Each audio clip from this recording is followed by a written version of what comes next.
David Pace, Claude Lévi-Strauss, O Guardião das Cinzas. Capítulo 3. Natureza, arte e autenticidade. O visitante típico do Museu da Marinha em Paris tende a se sentir atraído pelas miniaturas delicadamente cinzeladas de antigos galeões franceses ou pelos restos da barcaça imperial de Napoleão. Na presença desses vestígios concretos da ambição naval francesa, podem ser facilmente deixadas de lado as paisagens de portos marítimos que adornam as paredes. Se alguém realmente parar um momento para admirar essas obras de Joseph Vernet, o pintor do século XVIII, pode ficar fascinado com os retratos da vida comercial do velho regime criados por ele. Mas o rígido estilo acadêmico de Vernet, sua obsessão por detalhes e seu intenso formalismo podem parecer inadequados ao nosso século e ao seu gosto. Essas pinturas, porém, tiveram um significado especial para Lévi-Strauss. Em conversas radiofônicas com Georges Charbonnier, ele as escolheu entre as poucas obras de arte com que ainda podia estabelecer uma relação. Abre aspas. Acho que poderia passar a vida inteira olhando essas pinturas e que as cenas que elas representam se tornariam mais reais para mim do que as que me cercam. O valor que essas cenas têm para mim se relaciona com o fato de que elas me oferecem o meio de reviver o relacionamento entre o mar e a terra que ainda existia naquela época. Essa colonização que não se destruiu completamente, mas determinou as relações naturais da geologia, geografia e vegetação, restabelece uma realidade especial, um mundo de sonho onde ainda podemos encontrar refúgio. Fecha aspas. É um trecho que, obviamente, diz muito do modo de Lévi-Strauss encarar o mundo e impõe uma indagação. Como devemos analisar essa descrição um tanto lírica? Nela, não há proposições explícitas sobre a condição humana, a vida social ou os valores ocidentais. Apenas a manifestação de uma preferência pessoal apoiada em umas poucas passagens descritivas. A mensagem implícita reside nos padrões apresentados pelas imagens, sendo, portanto, de difícil definição. O entendimento de tais padrões implícitos começa pela justa posição dessa passagem a uma outra, sobre uma orla marítima, desta vez a descrição de uma praia do século XX em tristes trópicos. Abre aspas. Os encantos que eu identifico com o mar nos são negados hoje em dia, como um animal que envelhece, cuja carapaça se torna mais grossa, formando ao redor de seu corpo uma casca que não deixa mais a epiderme respirar. Acelerando o processo de envelhecimento, a maioria dos países europeus deixa suas costas tornarem-se cheias de casas de veraneio, hotéis e cassinos. Enquanto, em outros tempos, o litoral antecipava a solidão do oceano, ele se transforma em uma espécie de linha de frente na qual os homens mobilizam periodicamente todas as suas forças para uma conquista da liberdade. E, no entanto, eles negam o valor dessa liberdade pelas próprias condições sobre as quais concordaram em conquistá-la. Antes, o mar nos entregava nas praias os frutos de milhares de anos de agitação e nos apresentava uma exposição de arte surpreendente em que a natureza se declarava de vanguarda. Mas hoje, com o atropelo das multidões, o litoral só serve como um lugar para a exposição de lixo. Fecha aspas. As diferenças concretas entre as descrições tornam-se imediatamente óbvias. No mundo retratado por Vernet, o homem se mantinha em seu lugar ecológico apropriado. O porto era um ambiente humano. Seu relacionamento com a geologia, a geografia e a vegetação era natural. Os humanos não destruíam o mundo ao seu redor, mas levavam ordem e razão para a paisagem e para suas próprias vidas na interação com o meio ambiente. Em contrapartida, o litoral do século XX é um lugar desolado. Levi-Strauss o descreveu como metáforas invertebradas, não humanas. A cultura tornou-se completamente dominante e a harmonia natural com o meio ambiente foi destruída. Nada mais está em seu lugar. O mundo está confuso, apinhado, as praias estão cheias. A diversidade de tudo tem sido destruída e não é mais uma fonte de mistério. Conseguimos dominar a natureza, mas devido ao nosso próprio sucesso, perdemos a nossa vitalidade e envelhecemos. As duas passagens e os contrastes implícitos entre elas representam uma das estruturas básicas do universo de Levi-Strauss, e a oposição de elementos concretos nas duas descrições serve para definir dois conjuntos de qualidades abstratas que, por experiência própria, ele aprendeu eram opostos um ao outro. Por um lado, encontramos o passado, a ordem, a harmonia, a natureza e a beleza, e por outro, estão presentes o caos, o conflito, a cultura e a fealdade. Antes, os elementos diferentes do universo são mantidos a uma distância apropriada um do outro. Hoje, os elementos que deveriam estar separados estão juntos.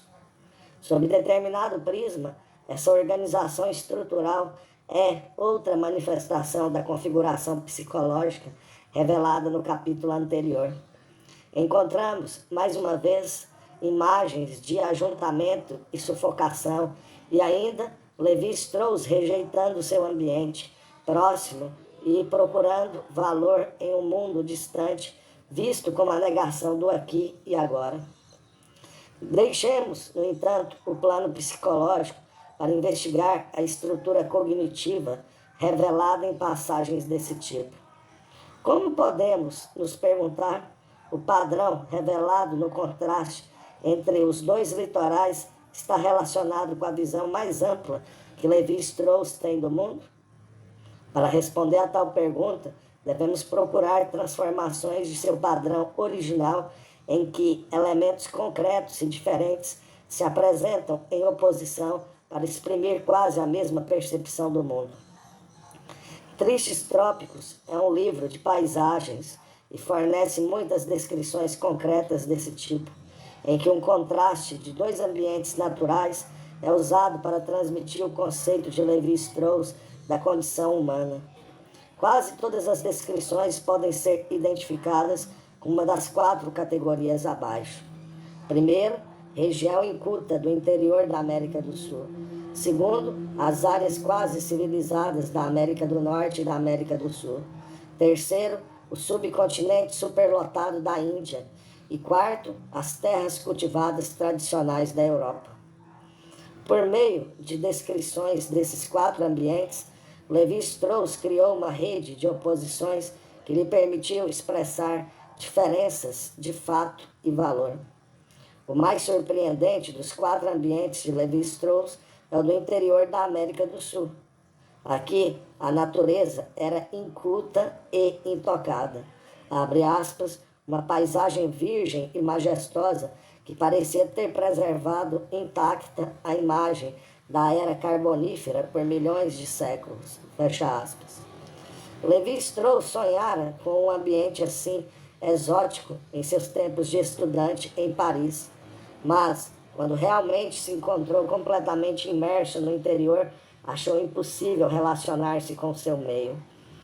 Escreveu, abre aspas, o viajante europeu fica desconcertado com uma paisagem que não se enquadra em nenhuma de suas categorias tradicionais, fecha aspas. Aquele era um mundo muito estranho, muito diferente. Nele não havia realmente um lugar para os homens, ou pelo menos para os europeus. Os ocidentais poderiam destruí-lo, mas não poderiam aprender a habitá-lo. As áreas civilizadas das Américas contrastavam muito com o interior destes continentes. Naquelas, a natureza tornara-se tão completamente subjugada aos propósitos humanos que perdera todas as suas diferenças. Os europeus que haviam migrado para o Novo Mundo sucumbiram à tentação faustiana de dominar o seu meio e sacrificaram a pureza da natureza em sua sede de poder. Os recursos outrora aparentemente ilimitados das Américas foram tão explorados que a própria natureza tornou-se distorcida e corrompida. Essa destruição da diversidade da natureza assumira duas formas. A mais óbvia era a exploração implacável do solo pela agricultura capitalista, como nas plantações de cana das Antilhas, onde Levi-Strauss observou, abre aspas, uma natureza tão lamentavelmente subjugada que se tornara uma fábrica a céu aberto em vez de zona rural, fecha aspas.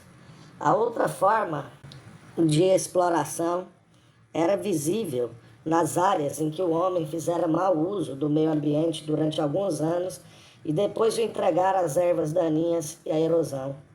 No Brasil, no Nordeste dos Estados Unidos e até mesmo nas montanhas rochosas, Levi-Strauss descobriu uma natureza despojada de todas as suas riquezas, abre aspas, não tanto selvagem quanto degradada, fecha aspas. Nessas regiões, os europeus haviam destruído o estado silvestre da natureza, mas tiveram de estabelecer firmemente a sua própria hegemonia, e assim milhares de acres do Novo Mundo foram cobertos com vegetação uniforme que, abre aspas, preserva por trás de uma fachada de falsa inocência a lembrança e a forma de lutas passadas, fecha aspas. No terceiro dos ambientes que Levi-Strauss descreveu, em Tristes Trópicos, a destruição da natureza era ainda mais evidente. Em 1950, quando ele visitou a Índia e o Paquistão, encontrou uma exploração que excedia em muito o que observara nas viagens anteriores. Nas Américas, havia ainda algum vestígio de natureza. Na Ásia, só seres humanos. Para Levi-Strauss, na Índia e no Paquistão, a civilização urbana atingira o seu estágio mais destrutivo. A pressão demográfica havia, há muito, destruído a possibilidade de um relacionamento harmonioso entre os homens e a natureza. Podia-se dizer que, com as florestas destruídas e o uso secular de estrume como combustível, em vez de fertilizante do solo, a natureza, como algo independente dos desígnios e objetivos humanos, desaparecera completamente. A densidade populacional também comprometera as relações humanas. Os grandes sistemas religioso e filosófico da Índia foram incapazes de evitar a completa desumanização das interações pessoais. Nas ruas de Calcutá, onde encontrou distância intransponível entre ele mesmo e as multidões de pedintes, e no santuário de Kali, onde os aleijados e doentes se misturavam a vendedores de objetos religiosos para formar um mar de corpos se debatendo. Levi-Strauss viu a total desumanização da nossa espécie. Ele escreveu, abre aspas, nunca, exceto nos campos de concentração, os seres humanos foram tão completamente confundidos com carne de açougue, fecha aspas.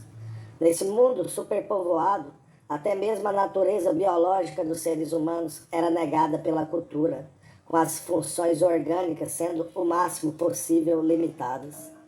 Levi-Strauss ficou chocado com os bairros operários na Índia, onde 2 ou 3 trabalhadores eram metidos à força em celas diminutas. As refeições eram comunitárias e a polícia armada patrulhava constantemente o lado de fora das barracas da companhia. O único paralelo que ele pôde encontrar para tal estilo de vida foi a alimentação forçada dos gansos nas fazendas francesas. Abre aspas, todos os gansos eram trancados numa caixa estreita e reduzidos à condição de um tubo digestivo.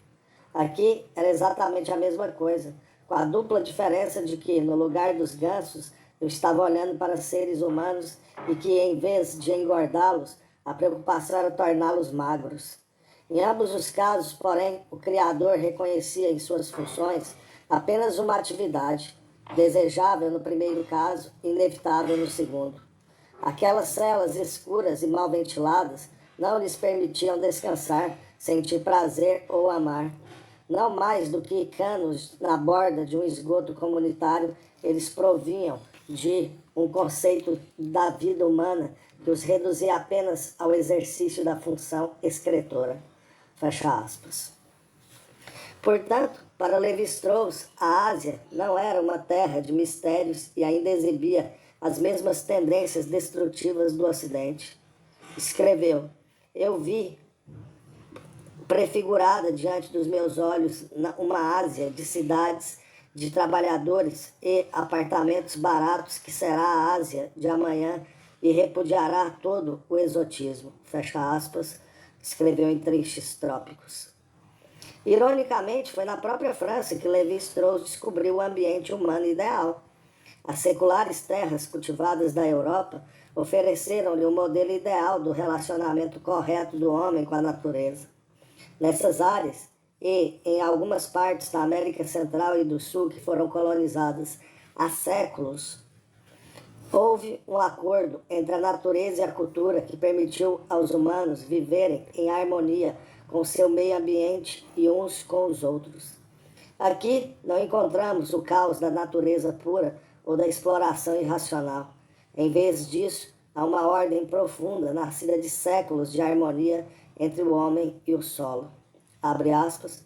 Mas até mesmo as paisagens mais agrestes da Europa apresentam um tipo de ordem da qual Poussin foi um intérprete incomparável. Vá para as montanhas. Observe o contraste entre as encostas áridas e as florestas, os estágios pelos quais elas se erguem acima das campinas, a diversidade de tons devido à predominância de uma ou outra espécie de vegetação, dependendo da posição da encosta em relação ao sol. É preciso ter viajado pela América para compreender que esta harmonia sublime, longe de ser uma expressão espontânea da natureza, demonstra uma longa procura de acordos conseguidos por meio da colaboração entre o lugar e o homem. O homem admirou naturalmente os sinais de suas próprias conquistas passadas. Fecha aspas. O ambiente idílico descrito por ele não poderia ser apenas o resultado de séculos de habitação contínua. Lévi-Strauss escreveu que, nas áreas exploradas das Américas, a terra, abre aspas, foi ocupada pelo homem o suficiente para que ele a espoliasse, mas não para que uma coabitação lenta e contínua a elevasse à categoria de paisagem. Fecha aspas. No sul da Ásia, as sociedades tiveram tempo para adaptar-se ao meio ambiente, embora a pressão populacional impedisse o estabelecimento de uma verdadeira harmonia com a natureza. E nas áreas rurais colonizadas da Europa e em partes da América Latina, os humanos aprenderam a acompanhar o ritmo da própria natureza, tornando-se parte do meio. Nessas regiões foram aprendidas as virtudes passivas, paciência, adaptação e sabedoria de gerações, e a tendência faustiana a adquirir conhecimento e poder foi controlada. Evidentemente, as descrições de Lévi-Strauss não são apenas floreios literários, e sim revelam algumas de suas crenças mais básicas. Os contrastes entre os quatro ambientes podem ser apresentados como oposições ao longo de dois eixos diferentes.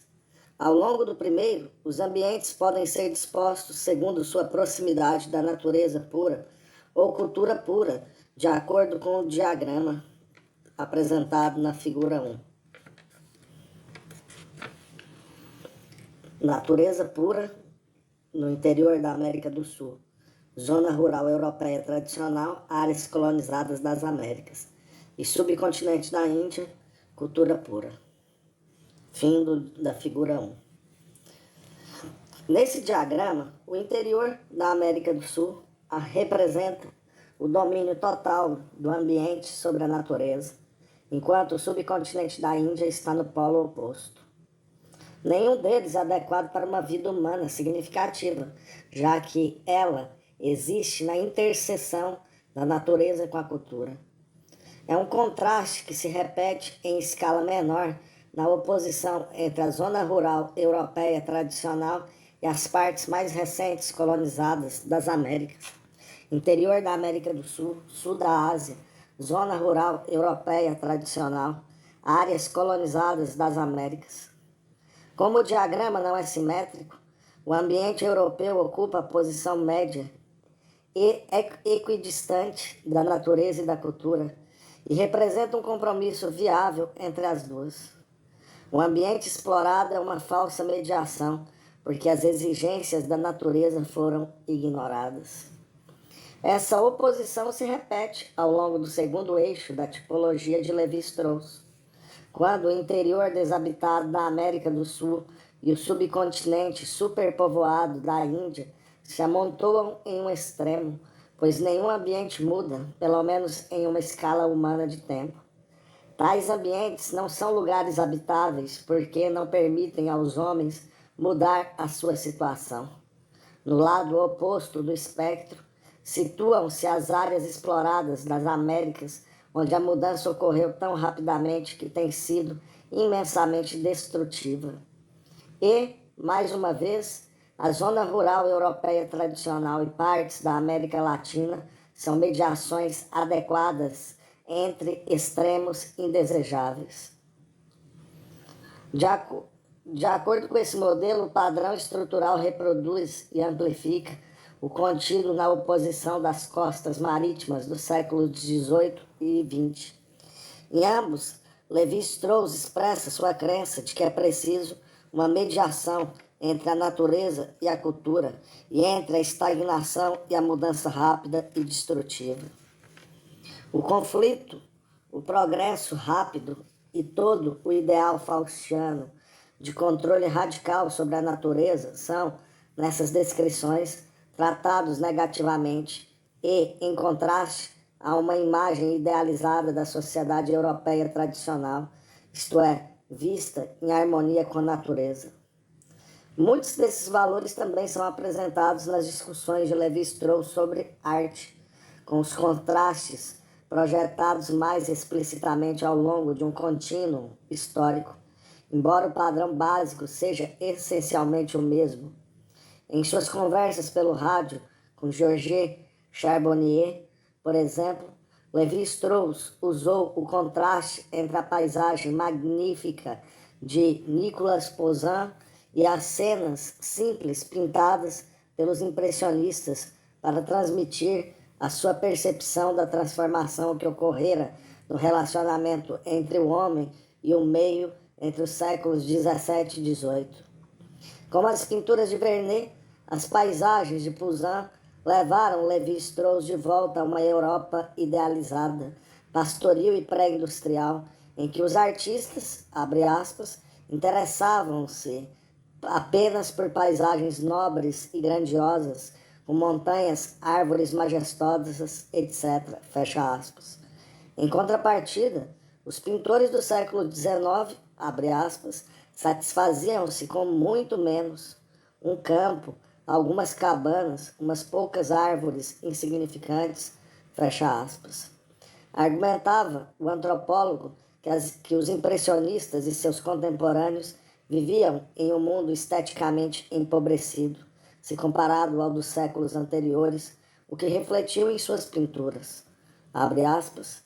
Deste modo, embora possamos sentir muita admiração pelos impressionistas, não pareceria injusto dizer que a sua obra é a pintura de uma sociedade que vive o aprendizado de abrir mão de muitas coisas que estiveram disponíveis em épocas anteriores.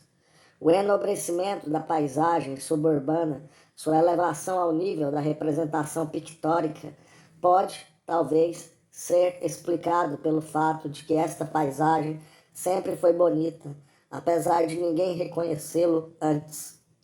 Porém, mais notavelmente, foi porque as paisagens magníficas que inspiraram Poussin eram cada vez menos acessíveis aos homens do século XIX, não demorando a desaparecer. Atualmente, a civilização as destrói mais ou menos por toda parte, e o homem tem de contentar-se com prazeres mais simples. Fecha aspas. Portanto, segundo Levi-Strauss, foi o papel histórico legítimo dos impressionistas que ensinou os europeus a, abre aspas, satisfazerem-se com a pequena mudança de uma natureza que desapareceu para sempre. Fecha aspas. No entanto, mesmo esse compromisso não foi permanente, porque as paisagens suburbanas enobrecidas pelos impressionistas só duraram até pouco depois do início do século XX. Os cubistas foram forçados a adiantar um pouco o processo, ignorando simultaneamente a natureza. Ao reconhecer que estavam completamente cercados pela cultura, tentaram então encontrar beleza em artefatos humanos. Assim procedendo, enfrentavam honestamente e talvez até mesmo corajosamente a realidade da civilização moderna. Levi-Strauss não quis apoiar o próximo e lógico passo do processo, o abandono de todo o projeto de representação. Argumentou que o expressionismo abstrato era uma manifestação de falso humanismo que, para ele, dominava a cultura ocidental desde a Renascença. Se a beleza deveria ser completamente não objetivada, ele achava melhor procurá-la entre os últimos vestígios da própria natureza do que nas telas dos expressionistas abstratos. Logo, defendia uma volta do conceito surrealista do objet trouvé, pedindo aos artistas que colocassem cuidadosamente objetos naturais em exposição como obras de arte. Para Levi-Strauss, era melhor agarrar-se ao último vestígio de natureza do que se entregar completamente ao artifício cultural. Essa transição histórica dos pintores clássicos de paisagens para os expressionistas abstratos resume os contrastes não temporais que Levi-Strauss criou em suas descrições ambientais, o que pode ser visto se a história da arte que elaborou for projetada em um diagrama. A natureza e o passado, com os pintores clássicos de paisagens, impressionistas, cubistas e surrealistas, expressionistas abstratos e a cultura presente. No diagrama acima, o expressionismo abstrato ocupa posição análoga à ocupada pela Índia no primeiro diagrama. Ambos representam a total vitória da cultura sobre a natureza. O mundo artístico dos cubistas e dos surrealistas, como as áreas exploradas das Américas, tem contato apenas com as partes destruídas da natureza, deixadas para trás depois que o ambiente foi impiedosamente devastado. Além disso, como no diagrama anterior, o ideal está em uma das extremidades do espectro, não em seu centro, porque indiscutivelmente o passado é melhor do que o presente. Essa, aliás, não é a única matriz conceitual que Levi-Strauss criou em suas discussões sobre arte, visto que ele também criou um segundo conjunto de oposições estruturais entre a arte primitiva e a civilizada.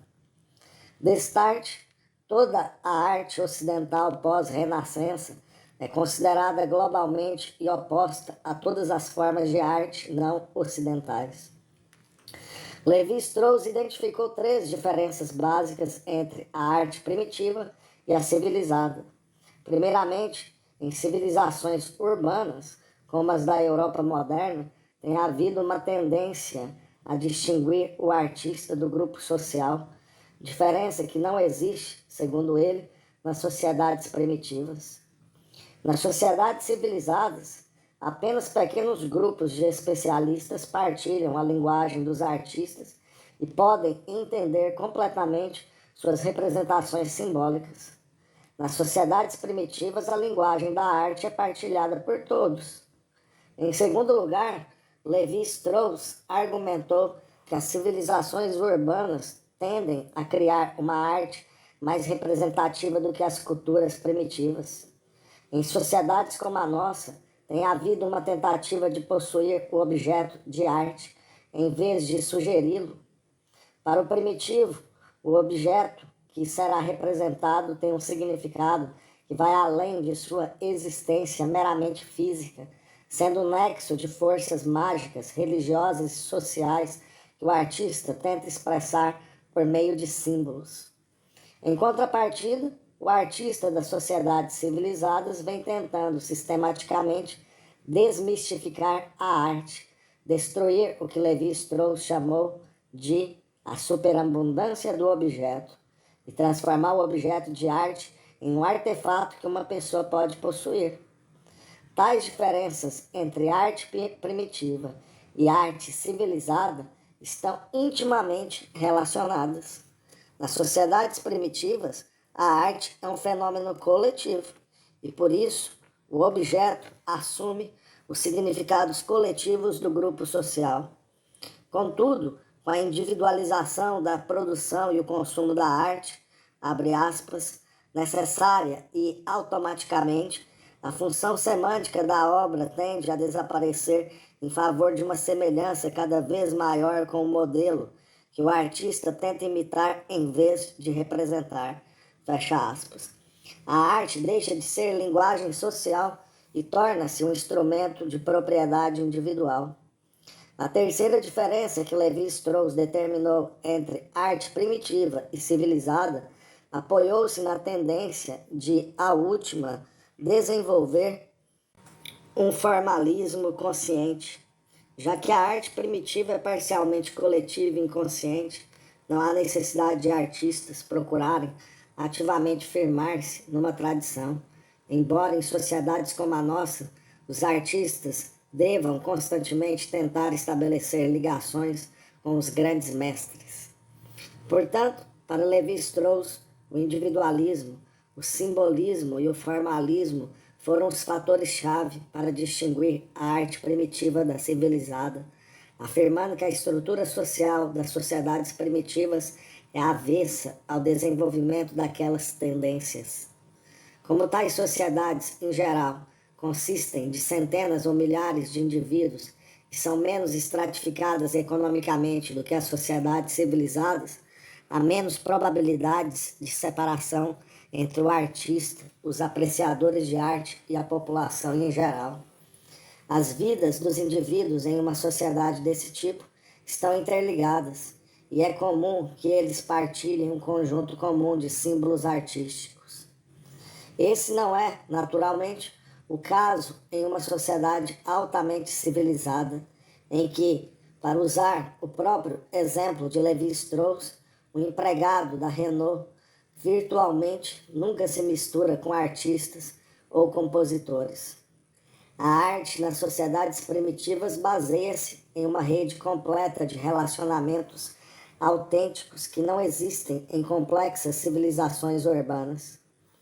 Ao mesmo tempo em que as ideias de Levi-Strauss sobre arte primitiva e civilizada não são completamente novas, nota-se que são muito interessantes para os nossos objetivos, porque ajudam a esclarecer os padrões estruturais que temos analisado. No contraste assinalado entre arte primitiva e civilizada, repetem-se muitos dos mesmos conjuntos de oposições que encontramos nas descrições de litorais, ambientes e história da arte ocidental. Entretanto, certos temas descritos de modo mais vago em outra parte são mais claramente articulados nesse último conjunto de contrastes. Por meio de novas oposições, unidade social versus divisão de classes, arte como expressão coletiva versus arte como patrimônio individual, tradição inconsciente versus formalismo autorreflexivo, Levi-Strauss definiu o perfil de dois tipos ideais de sociedade. O primeiro, em que seres humanos se unem por relações autênticas e diretas. E o segundo, em que as relações entre os indivíduos são frias e mediadas por instituições ou ideologias impessoais. É claro que os contrastes mencionados não são simplesmente classificações neutras dos diferentes tipos de sociedades, mas se representam uma grande crítica à sociedade ocidental. Não só o Ocidente perdeu a sua capacidade de servir como intermediário na relação natureza-cultura e na relação estagnação-mudança, rápida e destrutiva, como também rompeu os laços sociais que ligavam os indivíduos em uma verdadeira sociedade. Há uma última oposição que deve ser examinada antes de os temas encontrados pela primeira vez na passagem sobre Vernet poderem ser colocados firmemente em seu contexto.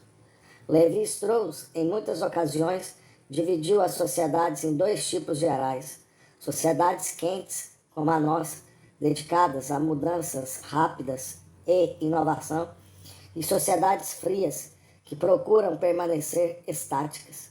Explicou as diferenças entre essas duas formas sociais, comparando-as com diferentes tipos de máquinas, sendo as sociedades frias mecânicas, como relógios.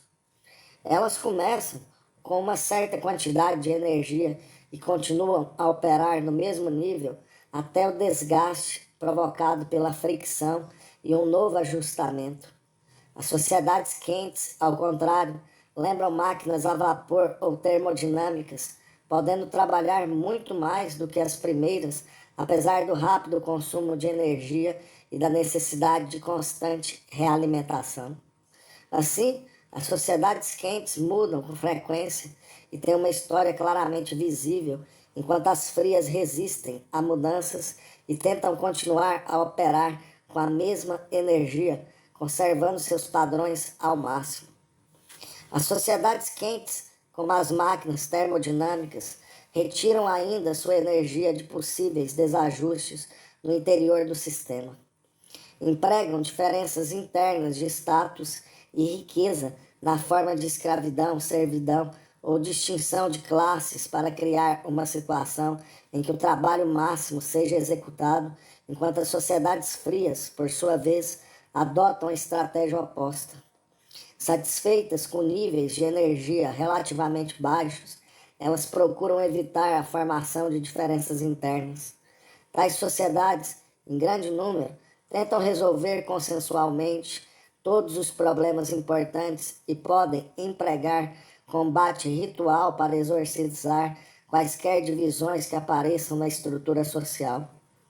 Para Levi-Strauss, a diferença entre sociedades quentes e sociedades frias repousava, por um lado, na troca entre poder e progresso, e por outro, entre harmonia e estabilidade.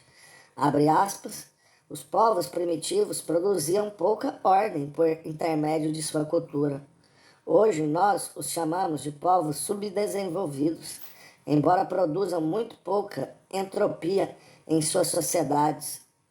De modo geral, essas sociedades são igualitárias, mecânicas, governadas pela regra da unanimidade. Por outro lado, os povos civilizados produzem muita ordem em sua cultura, como é demonstrado pela mecanização e pelas grandes obras da civilização, mas eles também produzem muita entropia em sua sociedade. Conflitos sociais, lutas políticas, tudo aquilo que, como temos visto, os primitivos tentam evitar, talvez mais conscientes e sistemáticos do que poderíamos supor. Fecha aspas. O contraste entre sociedades termodinâmicas quentes e culturas mecânicas frias completa o ciclo de metáforas interligadas, iniciado com os comentários sobre Vernet. São oposições que podem ser dispostas. Se algum desses conjuntos de oposições expressasse adequadamente a reação de Levi-Strauss à sua experiência do mundo, ele provavelmente teria apenas apresentado um único contraste e parado por aí. No entanto, ele foi incapaz de englobar sua experiência em uma oposição, e por isso, como um compositor que repete a mesma melodia em tons diferentes e com pequenas variações, apresentou reiteradamente os mesmos padrões gerais abstratos, enquadrando-os a cada vez em um conjunto diferente de termos concretos. Em cada passagem, encontramos o mundo de Vernet identificado com o passado, com a harmonia entre o homem e a natureza, com a mudança lenta, a organização social comunitária, uma ausência de divisão de classes e um desejo de aceitar menos poder. Ao contrário do mundo faustiano da civilização ocidental moderna, na qual o equilíbrio entre o homem e a natureza tem sido destruído, a mudança rápida eliminou todo o sentido de proporção e a ânsia do poder sobrepujou o desejo de harmonia. O litoral do século XVIII de Vernet versus o litoral do século XX, as paisagens da Europa tradicional e da América Latina versus as áreas exploradas da Ásia e das Américas. Grandes paisagens clássicas versus os temas restritos dos impressionistas. Arte primitiva, popular e simbólica versus arte ocidental individual, possessiva e acadêmica. Sociedades primitivas como máquinas mecânicas frias versus sociedades civilizadas como máquinas termodinâmicas quentes. Por trás de todas essas dicotomias, há, obviamente, uma grande aversão pela civilização ocidental. Em geral, é uma hostilidade que tem sido parcialmente mascarada de objetividade científica ou, como nas passagens já vistas, encerrada em descrições concretas. Apenas ocasionalmente Levi-Strauss deixou que suas emoções se manifestassem abertamente, como ocorreu em 1965, ano em que Jean Prastour, que estava preparando um artigo para Le Figaro Littéraire, perguntou-lhe, e também a outros intelectuais contemporâneos importantes, que fatos, descobertas, invenções, livros, etc., eles colocariam em uma cápsula do tempo com destino ao ano 3000. A resposta de Levi-Strauss demonstra tão cabalmente a sua hostilidade em relação ao seu próprio tempo que vale a pena transcrevê-la na íntegra. Abre aspas, eu colocaria em sua cápsula documentos relacionados com essas últimas sociedades primitivas em processo de extinção, amostras de plantas e espécies animais que estão sendo exterminadas pelo homem, de ar e água que ainda não foram poluídos pelos resíduos industriais, descrições e ilustrações de lugares que logo serão destruídos por instalações civis e militares. 25 exemplos certamente não seriam suficientes, mas, ao decidir que produções literárias e artísticas dos últimos 20 anos merecem sobreviver ao milênio, poderíamos nos enganar, e seria presunçoso e inútil de nossa parte chamar a atenção de nossos sucessores distantes para teorias e aparelhagens científicas que eles julgarão obsoletos. Portanto, é melhor deixar alguns indícios de muitas coisas que, devido aos nossos crimes e aos nossos sucessores, eles não terão mais o direito de conhecer. A pureza dos elementos, a diversidade dos seres, a graça da natureza e a decência do homem. Fecha aspas. A extrema aversão de Levi-Strauss por seu próprio tempo e sua própria cultura está, é claro, ligada aos padrões psicológicos explorados no capítulo anterior. Seria, entretanto, um erro reduzir tudo isso ao nível da psicopatologia. A percepção que Levi-Strauss tem do mundo, suas atitudes em relação ao passado e ao presente, ao progresso, à necessidade de equilíbrio ecológico e à harmonia social. Tudo foi partilhado por muitos de seus contemporâneos e representa uma reação legítima às condições atuais. De fato, é ainda difícil classificar tal orientação particular em relação ao mundo, já que ela revela a nostalgia e o amor pela natureza, pelo passado e pelas pessoas, característicos do romantismo, sendo, entretanto, claramente o produto de um século diferente e de um outro mundo.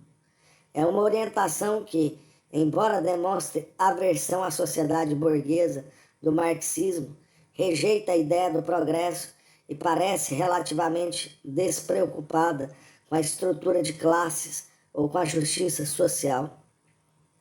Se é preciso identificar a orientação de Levi-Strauss com a de qualquer outro movimento particular da história intelectual moderna, sua preocupação com os relacionamentos humanos diretos e o amor à vida rural simples parecem colocá-lo em uma linha de pensamento radical que passa por Rousseau e vai até o anarquismo de Proudhon, Bakunin e Kropotkin.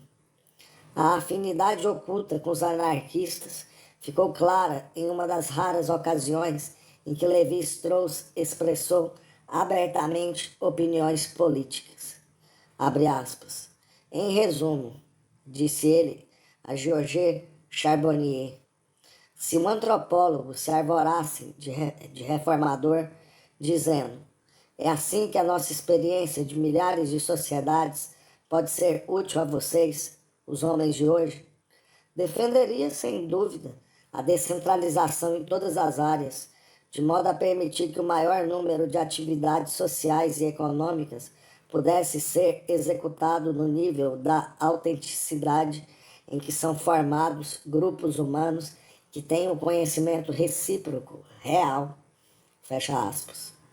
Portanto, a aversão de Levi-Strauss pela grandeza e pela expansão da civilização ocidental pode indicar que ele exerce um papel político muito diferente do que ele próprio imagina. Por trás da imagem do cientista objetivo